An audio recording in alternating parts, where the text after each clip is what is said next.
At Amgueddfa Cymru, we see heritage preservation and energy efficiency as interlinked. So climate change is causing damage to our buildings, and decarbonising our sites, which this project allowed us to do, enables us to protect the buildings and collections that hold valuable items for the people of Wales.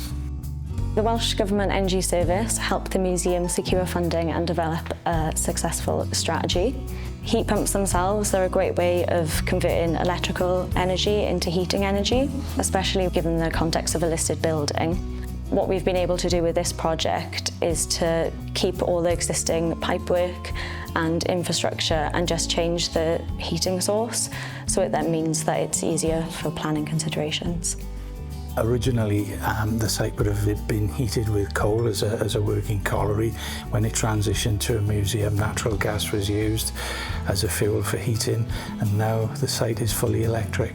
The improvements made to the site are improved air quality for the occupied spaces, improved temperature control within the occupied spaces, and improved energy consumption through the building management control system.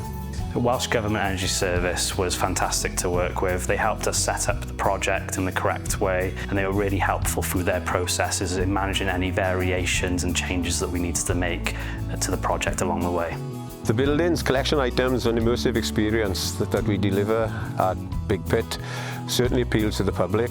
In the past, coal has been produced on this site to an industrial scale, but now we're looking at a future where the total power and heating will be supplied purely by renewable technology.